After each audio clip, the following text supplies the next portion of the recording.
প্রিয় দর্শক, আসসালামু আলাইকুম। আশা করি আপনারা সকলে ভালো আছেন, আমিও ভালো আছি। প্রিয় দর্শক, আজকে আপনারা জানেন 13 তারিখ, 13ই নভেম্বর, এই যে সেই তথাকথিত লকডাউনের যে ঘোষণা, সেই ঘোষণার দিন। তো প্রিয় দর্শক, আমাদের কথা হলো এই লকডাউনকে কেন্দ্র করে আপনাদের বিষয়ে, সেটা হলো যে এই লকডাউন আসলে লকডাউন নয়। লকডাউনের নামে মূলত দেশব্যাপী জঙ্গি হামলার ছক, এবং ভারত থেকে এই জঙ্গি হামলার পরিকল্পনায় আছে আওয়ামী লীগ, এবং সেটার টায়াল আপনারা এই কয়দিন দেখছেন বিভিন্ন জায়গায়, বাসে আগুন দেওয়া, ককটেল নিক্ষেপ করা, এইগুলি। এই জন্য আপনারা ঘরে বসে থাকবেন না। এই লকডাউন নয়, এবং আওয়ামী লীগকে অবশ্যই এর জবাব দিতে হবে। জনগণকে বলি, ঘরে না বসে থেকে আপনারা আপনাদের জানমাল রক্ষার্থে আপনারা এগিয়ে আসুন। আপনি ঘরে বসে থাকলেই আপনার ঘরেও ককটেল বিস্ফোরণ হতে পারে। আপনার ঘরে আগুন দিয়ে আওয়ামীরা দেশব্যাপী নৈরাজ্য তৈরি করে আবার নিজেরা ক্ষমতায় আসার রাস্তা পাকাপোক্ত করতে পারে, এবং সেই চেষ্টায় এবং মরণ কামড় দেওয়ার চেষ্টায় আছে আওয়ামী লীগ। একটা জিনিস পরিষ্কার, আওয়ামী লীগের এই লকডাউনের যে বক্তব্য এবং তাদের যে কাজ, ইদানিং ককটেল বিস্ফোরণ করা, যত জঙ্গি হামলা আছে, বাসে আগুন দেওয়া, নৈরাজ্য সৃষ্টি করা, দেশের ভিতরে আতঙ্ক তৈরি করা, এটা থেকে স্পষ্ট যে আওয়ামী লীগ এখন ক্ষমতার বাইরে আছে।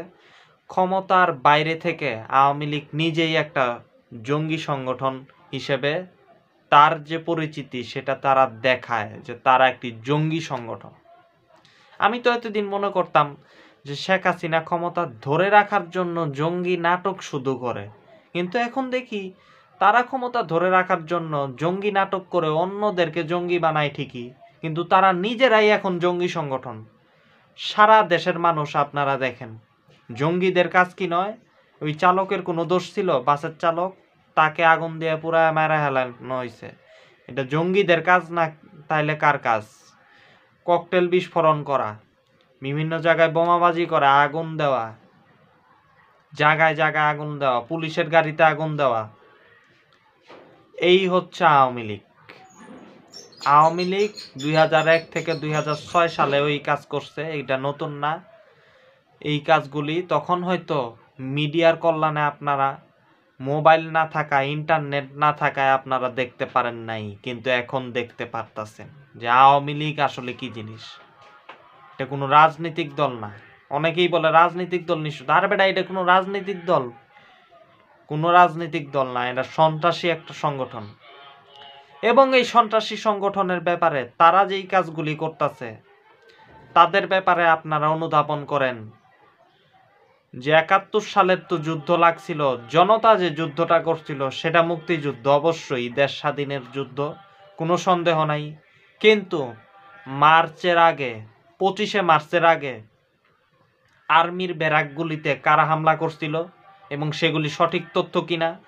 আওয়ামী লীগের শেখ মুজিব ক্ষমতা না পাওয়ার কারণে পাকিস্তান আর্মির ব্যারাকে, তারপরে বিহারিদের ঘরবাড়ি জ্বালাইছিল, বিহারিদেরকে মারছিল, এবং দেশে অস্থিতিশীল পরিবেশ করে বাঙালি বনাম বিহারির একটা মুখোমুখি অবস্থান এই আওয়ামী লীগই তৈরি করছিল।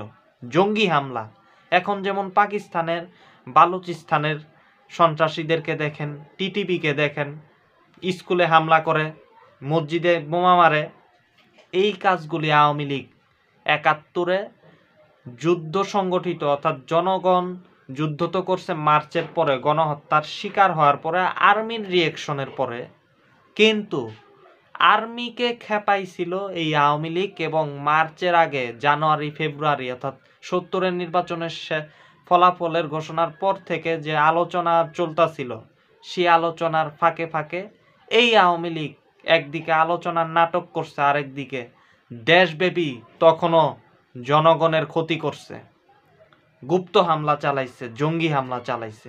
এখন একই আওয়ামী লীগ এই উদ্যোগ নিছে কেন? আওয়ামী লীগের পিছনে কারা? আওয়ামী লীগের পিছনে ভারত। আওয়ামী লীগ তো একটা ভারতের দল। কেমনে ভারতের দল? এই যে আওয়ামী লীগ দিল্লির, আপনারা জানেন দিল্লিতে একটা ঘটনা ঘটছে, দিল্লির ঘটনা নিয়ে আওয়ামী লীগ কি স্ট্যাটাস দিছে জানেন?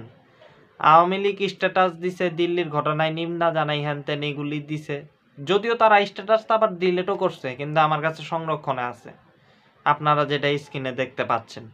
প্রিয় দর্শক, এখানে সে বলছে একটা কথা, বাংলাদেশের ব্যাপারে কি বলছে দেখেন, যে বাংলাদেশ নাকি এখন পাকিস্তানের জঙ্গি গোষ্ঠী দ্বারা পরিচালিত একটি রাষ্ট্র, পাকিস্তানের জঙ্গিরা নাকি দেশটা চালাইতেছে এবং সেখান থেকে নাকি ভারতের ভিতরে আক্রমণ করার পায়তারা হইছে। অর্থাৎ সে বলতে চাইতেছে বাংলাদেশ থেকে পাকিস্তানের জঙ্গিরা, বাংলাদেশের জঙ্গিরা নাকি ভারতে আক্রমণ করছে, এবং এই ব্যাপারে নরেন্দ্র মোদীকে সমর্থন জানিয়ে সে বলছে, নরেন্দ্র মোদীকে সমর্থন জানাই, বাংলাদেশের জঙ্গিদেরকে নাকি মোকাবেলা করতে হবে, পাকিস্তানের জঙ্গিদেরকে মোকাবেলা করতে হবে।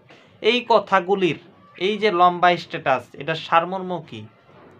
এটার সারমর্ম হচ্ছে বাংলাদেশ এখন নাকি পাকিস্তানের মতো একটি জঙ্গি রাষ্ট্র, আওয়ামী লীগের মতে, এবং এখানে জঙ্গি মোকাবেলা করতে হবে। অর্থাৎ এখানে বিষয়টা আরো ক্লিয়ার যে পাকিস্তানের পাশাপাশি ভারতকে বাংলাদেশ আক্রমণের ব্যাপারে আওয়ামী লীগের একটা আহ্বান আছে, এবং তার জন্য বাংলাদেশকে পাকিস্তানের মতো একটি জঙ্গি রাষ্ট্র হিসেবে উপস্থাপন করা হয়েছে এই স্ট্যাটাসটাতে।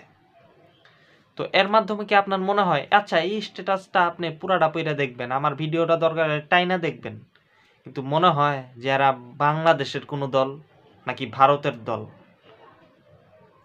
এই হচ্ছে অবস্থা। তো প্রিয় দর্শক, আপনাদের বাকি সতর্কতা জরুরি।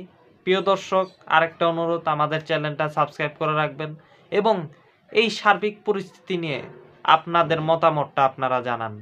আর বাকি এই লকডাউন যে আওয়ামী লীগ ঘোষণা করছে, এই ব্যাপারে অবশ্যই দলমত নির্বিশেষে সকলকেই এই পরিস্থিতি মোকাবেলা করতে হবে, জঙ্গিদেরকে মোকাবেলা করতে হবে।